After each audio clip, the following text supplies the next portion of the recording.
Apa sih hakikat strategi belajar mengajar? Dalam dunia pendidikan, strategi diartikan sebagai a plan, method, or series of activities designed to achieve a particular education goal. Jadi, strategi pembelajaran sebagai sebuah perencanaan yang berisi tentang kegiatan yang didesain untuk mencapai tujuan pendidikan tertentu. Adapun definisi strategi pembelajaran secara umum adalah suatu garis-garis besar haluan untuk bertindak dalam usaha mencapai sasaran yang telah ditentukan. Dihubungkan dengan belajar mengajar, strategi juga bisa diartikan sebagai pola-pola umum, kegiatan guru dan anak didik dalam perwujudan kegiatan belajar mengajar untuk mencapai tujuan yang telah digariskan. Adapun pengertian strategi belajar mengajar menurut para ahli, yaitu menurut Sudiman dan kawan-kawan tahun 1986 dalam bukunya Warsita tahun 2008 halaman 266. Strategi belajar mengajar adalah usaha-usaha yang terencana dalam memanipulasi sumber-sumber belajar agar terjadi proses belajar dalam diri peserta didik. Apa aja sih tujuan strategi belajar mengajar? Tujuan strategi belajar mengajar yaitu yang pertama, meningkatkan pemahaman siswa terhadap materi pelajaran. Yang kedua, membangun keterampilan siswa dalam memecahkan masalah. Yang ketiga, memfasilitasi pengembangan kreatif siswa. Yang keempat, menumbuhkan minat dan motivasi belajar yang tinggi kepada siswa. Bagaimana sih prinsip-prinsip pembelajaran? Proses belajar mengajar memang merupakan bagian terpenting dalam mengimplementasikan kurikulum, termasuk memahami prinsip-prinsip pembelajaran itu sendiri. Adapun, untuk bisa mengetahui efektivitas dan juga efisiensi suatu pembelajaran bisa kita lihat melalui kegiatan pembelajaran. Oleh karena itu, dalam melakukan pembelajaran, sudah sepatutnya seorang pengajar mengetahui bagaimana cara untuk membuat kegiatan belajar mengajar bisa berjalan dengan baik serta bisa mencapai tujuan sesuai dengan yang diinginkannya. Prinsip-prinsip pembelajaran sendiri adalah bagian terpenting yang wajib diketahui para pengajar, sehingga mereka bisa memahami lebih dalam mengenai prinsip tersebut, dan seorang pengajar bisa membuat acuan yang tepat dalam pembelajarannya. Dengan begitu, pembelajaran yang akan dilakukan akan lebih jauh efektif serta bisa mencapai target tujuan. Apa aja sih keterampilan proses dalam pembelajaran? Keterampilan proses dalam pembelajaran adalah kemampuan-kemampuan inti yang diperlukan oleh siswa untuk dapat belajar secara efektif. Ini termasuk kemampuan kognitif, sosial, dan emosional yang mendukung proses pembelajaran. Bagaimana sih prinsip-prinsip pendekatan CBSA? Prinsip CBSA atau cara belajar siswa aktif adalah tingkah laku belajar yang mendasarkan pada kegiatan-kegiatan yang nampak atau terlihat, yang menggambarkan tingkat keterlibatan siswa dalam proses belajar mengajar, baik intelektual, emosional, maupun fisik. Terdapat 4 prinsip-prinsip pendekatan CBSA. Yang pertama, dimensi subjek didik. Yang kedua, dimensi guru. Yang ketiga, dimensi program. Dan yang terakhir, dimensi situasi belajar mengajar. Adapun keterampilan tersebut, yang pertama, keterampilan kognitif. Keterampilan ini berisi keterampilan berpikir kritis, keterampilan berpikir kreatif, serta keterampilan berpikir analitis. Yang kedua, keterampilan sosial dan emosional.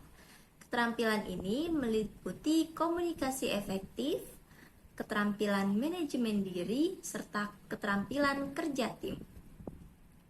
Jadi, keterampilan proses dalam pembelajaran sangatlah penting karena membantu siswa mengembangkan landasan yang kuat untuk belajar sepanjang hidupnya, menyesuaikan diri dengan perubahan, serta berkontribusi dalam pengembangan pribadi dan profesional.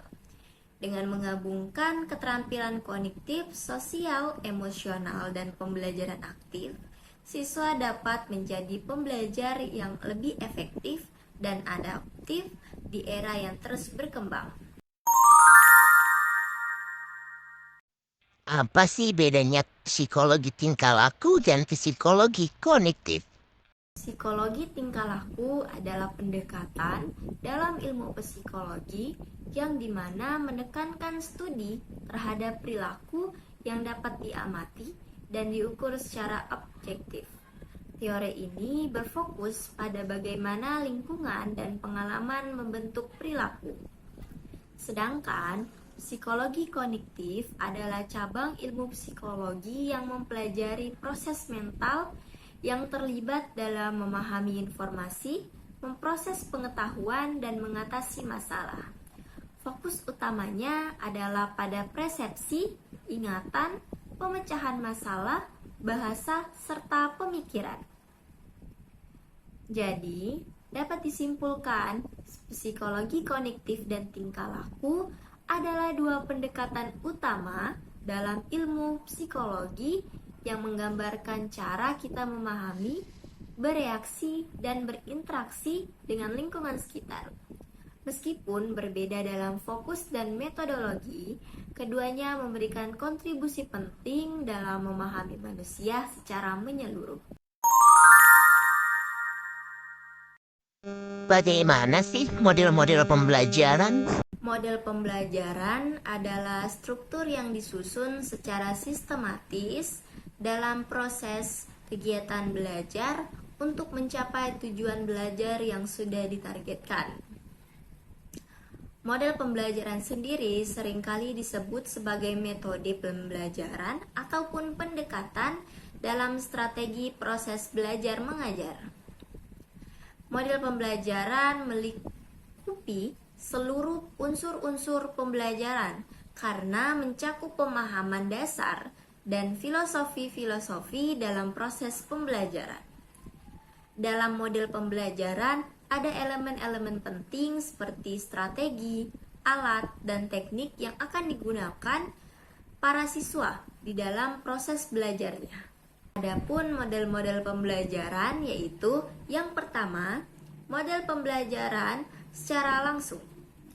Yang kedua, model pembelajaran kooperatif.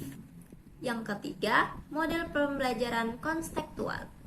Yang keempat, model pembelajaran berbasis masalah.